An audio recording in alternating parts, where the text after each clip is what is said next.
Good morning student. आज हम जो पढ़ने वाले हैं वो है आपके क्लास 12 बिजनेस स्टडी के चैप्टर 6 निकटीकरण स्टॉफिंग के पार्ट 7, जिसके अंतर्गत आज हम समझेंगे प्रशिक्षण की आवश्यकता या महत्व हमें क्यों पड़ती है एवं प्रशिक्षण के ढंग, पद्धतियाँ एवं विधियाँ क्या क्या हैं। साथ ही आज हम जानेंगे आपको शिक्षण एवं प्रशिक्षण में हमारा अंतर क्या क्या है और प्रशिक्षण की तकनीकें क्या क्या हैं। ये सब का आज क्या करने वाले हैं, हम अध्ययन करने वाले हैं। तो आइए हम समझते हैं प्रशिक्षण की आवश्यकता एवं महत्व।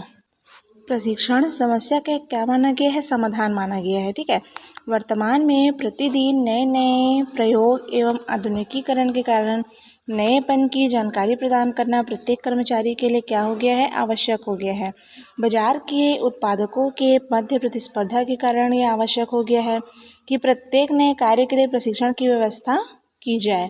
वर्तमान के समाज में व्यवसाय के लिए प्रशिक्षण एक क्या बन गई है, आवश्यकता बन गई है। प्रशिक्षण की आवश्यकता एवं महत्व को हम इस प्रकार से स्पष्ट कर सकते हैं। वो है आपका पहला है, आपका देखिए इसमें उत्पादक में वृद्धि करने हेतु। अब देखिए उत्पादकता में वृद्धि करने हेतु बोला जा रहा है तो वो क्या है, तो प्रशिक्षण का उद्देश्य, पहला उद्देश्य होता है कि किसी कार्य को अच्छे ढंग से व शीघ्र कैसे किया जाए। उपक्रम में जब कोई अच्छा व शीघ्र होगा तो उससे अधिक उत्पादन होगा, जिससे लाभ क्या होगा और हमको अधिक से अधिक लाभ प्राप्त होगा। दूसरा है आपका दुर्घटनाओं में कमी करने हेतु। तो देखिए दुर्घटनाओं में कमी करने हेतु बोला जा रहा है, तो क्या बोला जा रहा है कि प्रशिक्षण कर्मचारियों को कार्य करने का क्या बताता है, ढंग बताता है। मशीनों को संचालित करने की विधि बताई जाती है। प्रशिक्षण से दुर्घटनाओं से कैसा बचा जाए व दुर्घटनाओं को कैसा टाला जाए, इसकी युक्तियाँ प्रशिक्षण में बताई जाती है। इससे दुर्घटनाओं में क्या होती है, कमी होती है और जान माल का नुकसान नहीं होता और न ही दुर्घटनाओं के लिए क्षतिपूर्ति हमें देनी पड़ती है। ठीक है, तो ये क्या हो गया हमारा, दुर्घटनाओं में कमी करने हेतु।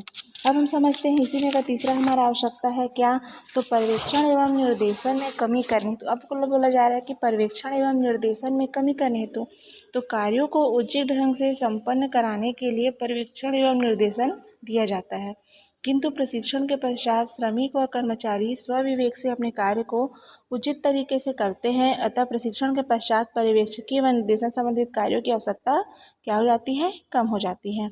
अब चौथा आपका कर्मचारियों में स्थायित्व की भावना में वृद्धि करनी। तो देखिए स्थायित्व की भावना में वृद्धि करने के लिए अब प्रशिक्षण देना पड़ता है, तो वो कैसे है, तो प्रत्येक संगठन में प्रशिक्षण का एक विशाल राशि खर्च की जाती है। मतलब प्रत्येक संगठन में ट्रेनिंग पर एक बहुत ही अधिक इसमें अमाउंट व्यय किया जाता है।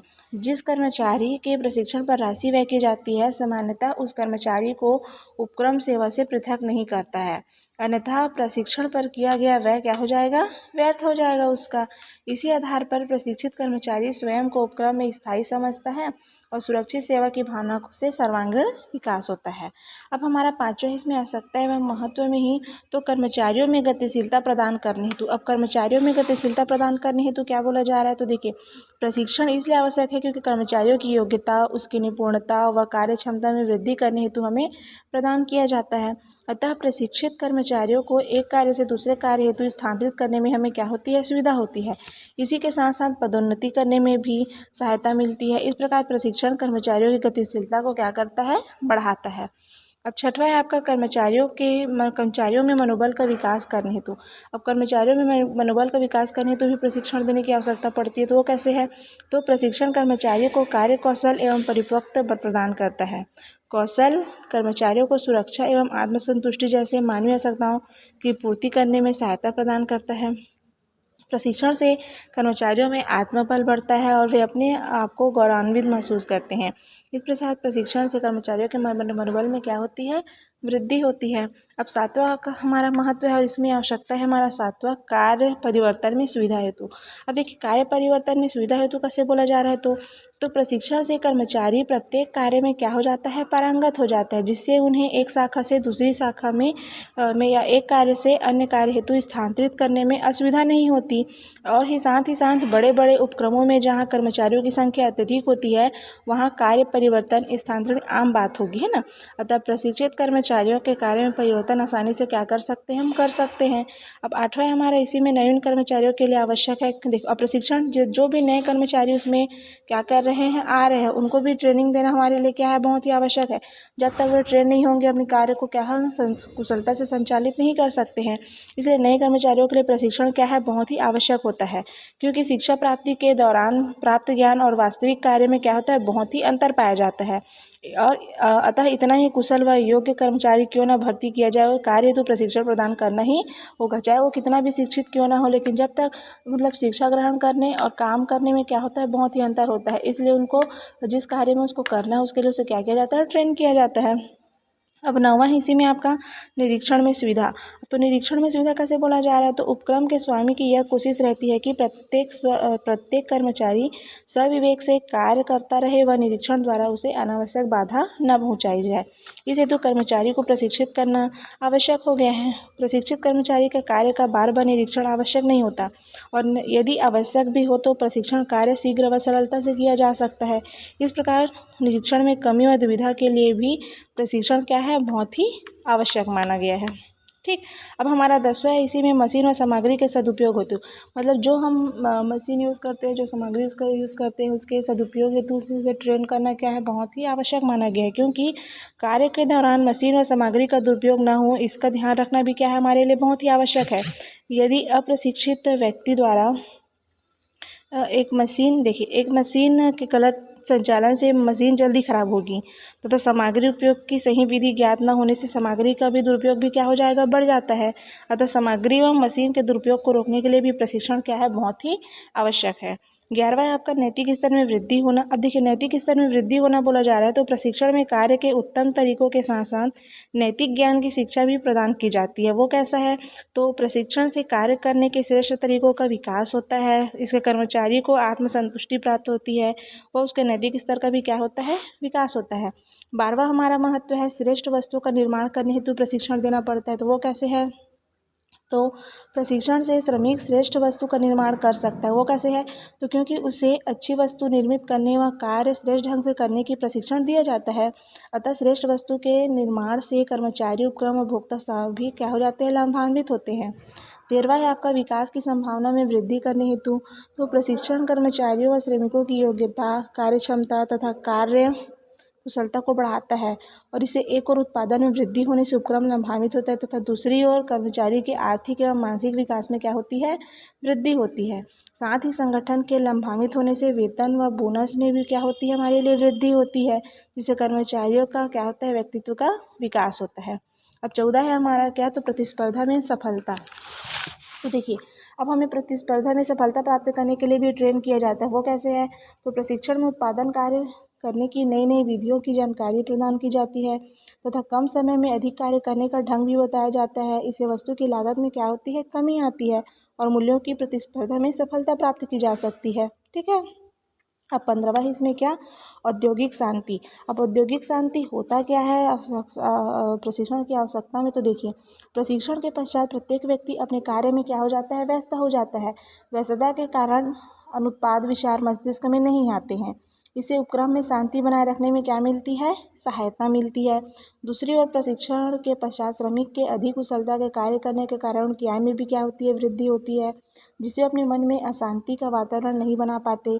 प्रशिक्षण में औद्योगिक शांति के संबंध में चर्चाएं भी की जाती है। इसे भी प्रशिक्षित कर्मचारी सदैव अशांति के विचार मन में नहीं लाते हैं। इस प्रकार प्रशिक्षण से औद्योगिक शांति का वातावरण बनाने में हमें क्या मिलती है, बहुत ही सहायता मिलती है।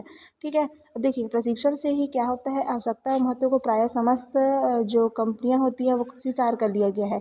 इसलिए कुछ बड़े बड़े प्रतिष्ठानों ने स्वयं के प्रशिक्षण केंद्र खोल दिए हैं। जैसे जहाँ प्रशिक्षण केंद्र खोलना क्या हो गया है, व्ययशील हो गया है, वे अन्य केंद्रों पर भी व्यवस्था करवाते हैं। तो वो कैसे, जैसे प्रशिक्षण व्यावसायिक कार्यों की गति में ग्लूकोज का कार्य करता है, मतलब उसको शक्ति प्रदान करता है। ठीक है। आज औद्योगिक एवं व्यावसायिक वातावरण विज्ञान का रूप लेता जा रहा है। ठीक है। ऐसे में प्रशिक्षण के बिना कोई भी व्यवसायी अपने उपक्रम को सफलता की चोटी पर नहीं पहुंचा सकता। तो ये क्या हमने समझा है, प्रशिक्षण की आवश्यकता एवं महत्व की। हमें प्रशिक्षण की आवश्यकता किन किन परिस्थितियों में पड़ती है, और किन कारण से हमें प्रशिक्षण की आवश्यकता पड़ती है, और इससे हमको क्या क्या लाभ प्राप्त होता है। अब हम समझते हैं इसी में प्रशिक्षण के ढंग, पद्धतियाँ या विधियाँ क्या क्या होती हैं। ठीक है, method of process of training मतलब हमें प्रशिक्षण के ढंग, पद्धति और विधियाँ मतलब हम किस विधि से, किस पद्धति से, किस मेथड से हम क्या करते हैं, ट्रेनिंग लेते हैं। मतलब देते भी हैं या फिर लेते भी हैं, इसका अध्ययन करते हैं ना। तो देखिए, आवश्यकता को जानने के बाद हम इसको समझते हैं। अब तो प्रत्येक संगठन में उसके कार्यों की प्रकृति के आधार पर प्रशिक्षण की भिन्न भिन्न विधि का प्रयोग किया जाता है, जिसमें सबसे पहला आपका प्रशिक्षणार्थी कार्यक्रम मतलब शिक्षार्थी का प्रशिक्षण। तो देखिए क्या बोला जा रहा है कि प्रशिक्षण की यह सबसे प्राचीन पद्धति माना गया है, क्योंकि इस विधि का प्रयोग आज भी हो रहा है। इस प्रशिक्षण का मुख्य उद्देश्य सर्वकुशल कारीगरों एवं कर्मचारियों का विकास करना तथा जो प्रशिक्षार्थी को किसी विशेष कला, तकनीक या व्यवहारिक ज्ञान में पूर्ण दक्षता प्रदान करना होता है। इस प्रकार का प्रशिक्षण उस उपक्रम या कार्य के लिए उचित होता है जहाँ पर पूर्ण कुशलता प्राप्त होने तक लंबे समय के लिए प्रशिक्षण की क्या होती है, हमें आवश्यकता होती है। इस प्रशिक्षण में लंबे समय के लिए प्रशिक्षण को एक योजना दे दी जाती है और निर्देशित तरीके से वह उसे पूरा करने का क्या करता है, प्रयास करता है तथा ट्रेनिंग देने वाले के द्वारा समय समय पर निरीक्षण भी किया जाता है। इस प्रशिक्षण में कार्य करना सिखाया जाता है, जिसके लिए कभी कभी कक्षाएं भी ली जाती है, जिससे उन्हें जो तकनीकी ज्ञान के साथ साथ सैद्धांतिक ज्ञान भी प्राप्त हो जाते हैं। ठीक है, प्रशिक्षण के दौरान जो प्रशिक्षार्थी को कुछ छात्रवृत्ति भी दी जाती है। नए कर्मचारियों को किसी योग्य कर्मचारी के अधीन शिक्षार्थी के रूप में भी कार्य करना पड़ता है। इसके लिए कुछ नियम अनुबंध दिए जाते हैं ना। तो ये क्या हो गया आपका पहला पद्धति में उसका क्या, शिक्षार्थी का प्रशिक्षण। ठीक है, अब देखिए इसी का सबसे पहले हम समझते हैं, पहला हम जो समझ रहे हैं वो क्या है, शिक्षार्थी का प्रशिक्षण। अब इसी के अंतर्गत अब हम समझ लेते हैं क्या कि इसके दोष क्या हैं। तो देखिए, लंबे समय तक चलने के कारण यह पद्धति काफ़ी क्या होती है, खर्चीली होती है। इसमें बहुत ही ज़्यादा व्यय करना पड़ता है और जो संपूर्ण प्रशिक्षण के बाद यदि कर्मचारी कार्य छोड़कर अन्यत्र मतलब कहीं और चले जाए तो प्रशिक्षण पर किया गया व्यय क्या हो जाता है, व्यर्थ चला जाता है।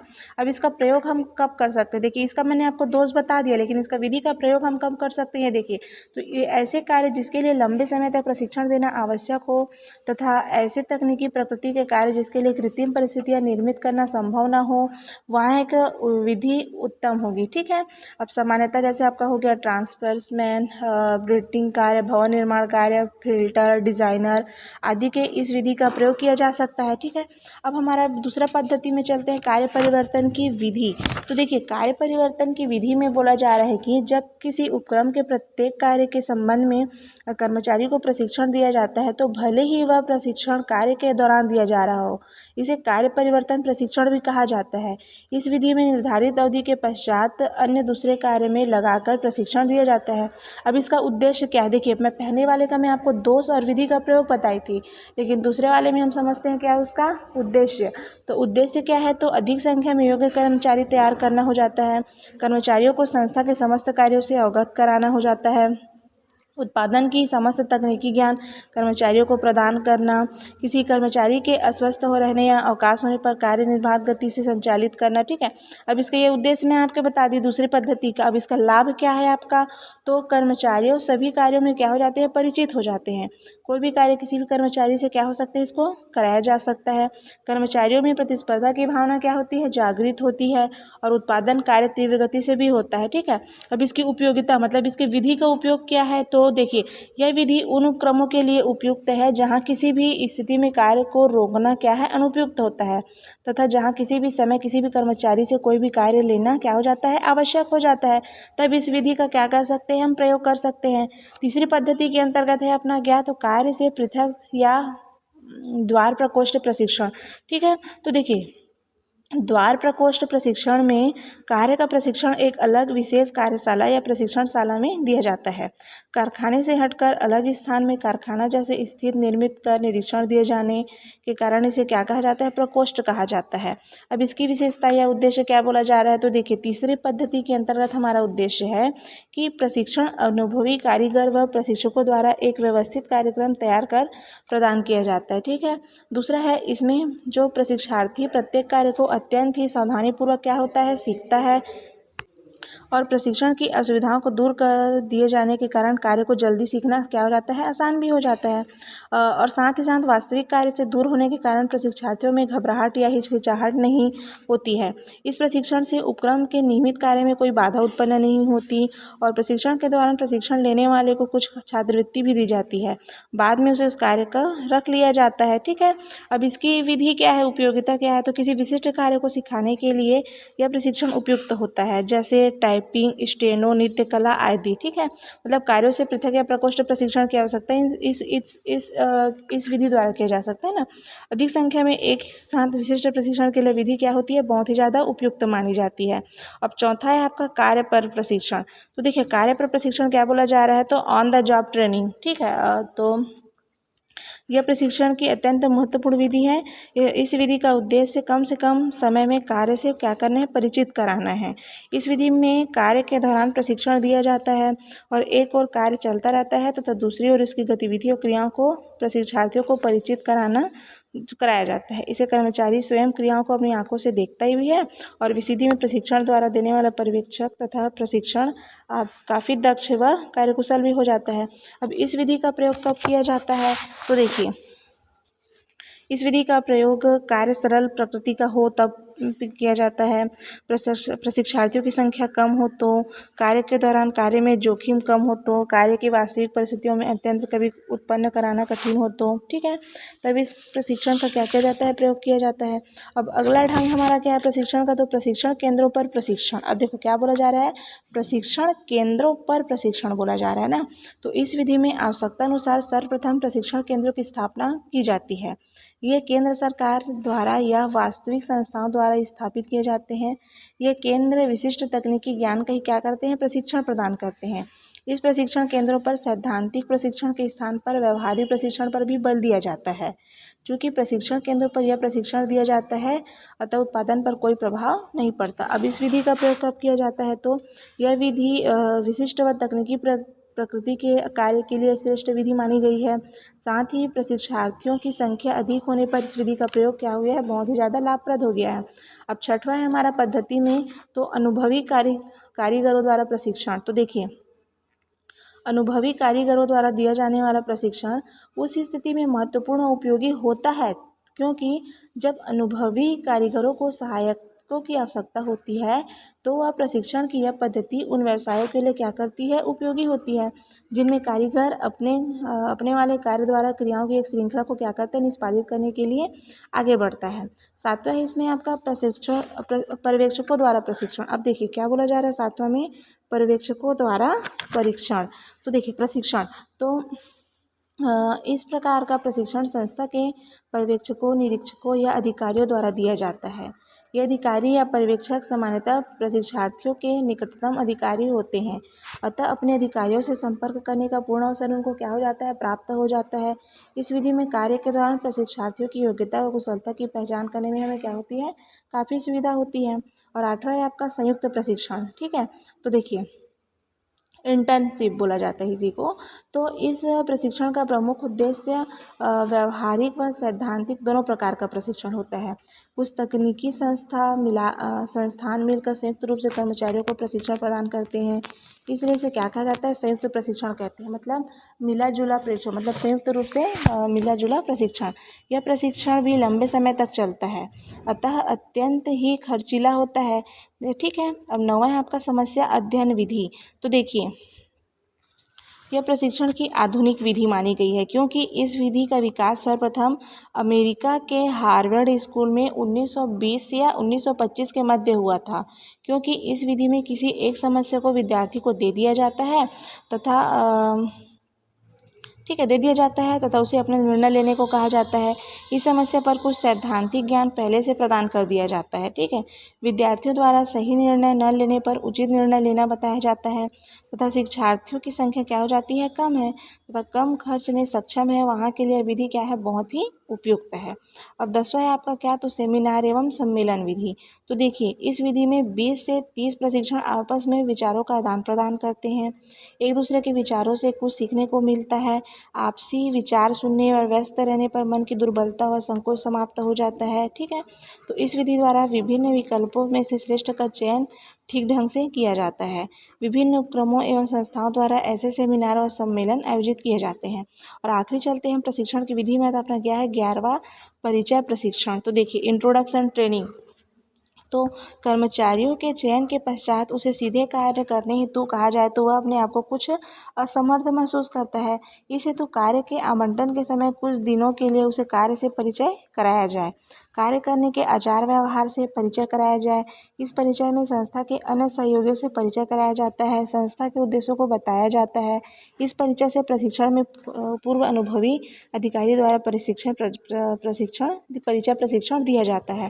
तो ये क्या हमने समझा क्या अभी कि ट्रेनिंग प्रशिक्षण के ढंग, पद्धतियाँ एवं विधियाँ किस किस प्रकार से होती है, इसका हमने क्या किया है, अध्ययन किया है। अब इसी में हम आगे समझते हैं क्या, तो प्रशिक्षण की तकनीक। तो देखिए तकनीकों में क्या बोला जा रहा है, तो सबसे पहला तकनीक है आपका क्या, व्याख्यान विधि। तो देखिए व्याख्यान क्या बोला जा रहा है कि भाषण पद्धति प्राचीन व सरल है। इस विधि का प्रयोग विद्यालय या महाविद्यालयों में सर्वाधिक किया जाता है, क्योंकि इससे शिक्षक, प्रधानाध्यापक या प्रशिक्षक किसी विषय पर मौखिक व्याख्यान देता है तथा विद्यार्थियों से अपने मस्तिष्क में ग्रहण करते हैं तथा आवश्यकतानुसार कुछ महत्वपूर्ण तथ्यों को नोटबुक में नोट किया जाता है। इस तकनीक में व्याख्या देने वाला कुशल व परिपक्व होना चाहिए तथा श्रोताओं को अपने विचार और व्यक्तित्व को नियंत्रित रखने वाला भी होना चाहिए। ठीक है, अब इसकी उपयोगिता क्या बोला जा रहा है, तो अधिक संख्या में ज्ञान वृद्धि के लिए तकनीक क्या होती है, श्रेष्ठ होती है, और विचारों की श्रृंखलाबद्ध अभिव्यक्ति के लिए भी क्या होती है, बहुत ही ज़्यादा सर्वश्रेष्ठ होती है। दूसरा है इसमें सम्मेलन। तो देखिए सम्मेलन में यह तकनीकी पुराने व परिपक्व कर्मचारियों के लिए उत्तम होती है। कर्मचारियों में विचारों का मंथन, आदान प्रदान, नेतृत्व, निर्णय व संप्रेषण क्षमता का विकास करने के लिए विधि उत्तम होती है। ठीक है, इसमें 15 से 25 कम या अधिक भी हो सकते हैं ना, सामान्य वर्ग के कर्मचारी आपस में विचार रखते हैं। ठीक है, अब तीसरा है इसी में आपका क्या, तो भूमिका का निर्वाह। तो देखिए भूमिका का निर्वाह बोला जा रहा है तो यह प्रशिक्षण की आधुनिक तकनीक है। इसका प्रयोग सेवी वर्गीय क्षेत्र में अधिक होता है, क्योंकि इसे किसी समस्या के निवारण हेतु वास्तविक भूमिका संपादित की जाती है। यह अभिनय प्रधान तकनीक है। इस विधि में रोचकता का गुण सर्वाधिक होता है, क्योंकि प्रशिक्षण क्या होता है, बहुत ही ज़्यादा गतिमान होता है और प्रशिक्षार्थियों में से किसी एक को साक्षात्कार लेने वाला या किसी विवाद को सुलझाने वाला पंच की भी भूमिका निर्वहन हेतु कहा जाता है। इस भूमिका को सक्षम अधिकारी द्वारा आवश्यकतानुसार क्या किया जाता है, निर्देशित भी किया जाता है। चौथा है आपका तकनीक में तो प्रबंध खेल विधि। अब प्रबंध खेल विधि बोला जा रहा है तो वो क्या है, तो देखिए मैनेजमेंट गैप टेक्नोलॉजी। ठीक है, तो देखिए सैनिकों को युद्ध कला में प्रवीण करने के लिए इस विधि का प्रयोग किया जाता है, क्योंकि व्यवसाय हो चाहे उद्योग हो व प्रबंध के क्षेत्र में भी प्रबंधकीय खेल के द्वारा प्रशिक्षण दिया जाता है। तो इस विधि में मुख्यतः तत्व यह होता है कि वह अपने उपक्रम की सफलता व अन्य उपक्रम की असफलता के लिए प्रयास किए जा सकते हैं। इसे ही खेल के द्वारा क्या किया जाता है, सिखाया जाता है। अब पांचवा है इनका इन बास्केट प्रशिक्षण। ठीक है, अब देखिए इन बास्केट प्रशिक्षण होता क्या है, तो इस तकनीक में प्रबंधक को विभिन्न सामग्री द्वारा निर्णय संबंधी सूचना एक ही स्थान पर उपलब्ध करा दी जाती है तथा कर्मचारी को कार्य के तकनीक पहलुओं तथा मानवीय संबंधों का ज्ञान प्राप्त करने के लिए प्रशिक्षित किया जाता है। इस तकनीक में संपादित किए गए कार्य का मूल्यांकन सरलता से क्या हो जाता है, किया जा सकता है। 11वां इसमें प्रदर्शन। तो देख छठवां है प्रदर्शन, 11वां बोली ना। तो इस विधि में कार्य को वास्तविक रूप से क्रियान्वित ढंग से प्रदर्शित किया जाता है, जिससे प्रदर्शनकर्ता कार्य करने के ढंग को क्या करता है, स्वयं करके सीखता है। जैसे लोहे की कटाई का प्रदर्शन या किसी मशीन द्वारा कार्य करने का ढंग आदि। तो इस विधि में प्रशिक्षण लेने वाला स्वयं कार्य को देखकर सीखता है तथा सीखने की यह विधि उत्तम मानी गई है। यह विधि कार्य में प्रशिक्षण लेने के लिए अत्यंत उपयुक्त है। और सातवां है हमारा तकनीक में तो व्याख्यान एवं प्रदर्शन। तो ठीक है, पहला मैंने व्याख्यान आपको समझा दिया था, लेकिन अब दोनों को मिला के बताया जा रहा है व्याख्यान एवं प्रदर्शन। तो देखिए इस विधि में कार्य को प्रदर्शन करते हुए कार्य करने का ढंग भी व्याख्यान द्वारा बताया जाता है। कोई क्रिया क्यों ना की गई हो या वैसे कार्य करना क्यों लाभकारी है आदि बातों का उल्लेख व्याख्यान में किया जाता है। प्रदर्शन के साथ साथ व्याख्यान होने के कारण यह विधि काफ़ी क्या हो गई है, लोकप्रिय हो गई है। वर्तमान में प्रदर्शन के लिए स्लाइड्स, प्रोजेक्टर आदि का भी प्रयोग किया जाता है। तो ये क्या समझे हमने, प्रशिक्षण की तकनीक। ये समझते हैं हम स्वस्थ तथा अच्छे प्रशिक्षण कार्यक्रम के लिए आवश्यक तत्व क्या क्या है। तो देखिए, प्रशिक्षण कार्यक्रम संस्था के उद्देश्यों को व लक्ष्यों के अनुरूप होना चाहिए। साथ ही प्रशिक्षण हेतु चयन बिना किसी भेदभाव या आवश्यकता अनुसार होना चाहिए। कमजोर कर्मचारियों को प्रशिक्षण में प्राथमिकता देनी चाहिए। प्रशिक्षण कार्यक्रम निरंतर रूप से चलना चाहिए। प्रशिक्षण कार्यक्रम मितव्ययी होना चाहिए, अर्थात उत्पादकता से अधिक व्यय उचित नहीं होता। ठीक है, प्रशिक्षण पर व्यय करना एक व्यय नहीं अपितु विनियोग माना जाना चाहिए। प्रशिक्षण का ठीक है, प्रशिक्षण कार्यक्रम लोचदार, संस्था की वित्तीय स्थिति के अनुरूप या आवश्यकता अनुसार होना चाहिए। प्रशिक्षण कार्य किसी विशिष्ट एवं अनुभवी व्यक्ति द्वारा किया जाना चाहिए। प्रशिक्षण का उद्देश्य कर्मचारी की कार्यक्षमता में वृद्धि करना व कार्य के स्तर में सुधार लाना भी होना चाहिए। प्रशिक्षण कार्यक्रम में सैद्धांतिक ज्ञान के स्थान पर व्यवहारिक ज्ञान को प्राथमिकता देनी चाहिए। ठीक है, तो ये क्या समझा हमने, स्वस्थ तथा अच्छे प्रशिक्षण कार्यक्रम के लिए आवश्यक तत्व। तो इस वीडियो में आज हमें क्या क्या जाना है, तो प्रशिक्षण की तकनीक, ठीक है, प्रशिक्षण की विधि या पद्धतियाँ क्या क्या है, साथ ही हमने जाना है प्रशिक्षण की आवश्यकता या महत्व हमें क्यों पड़ती है।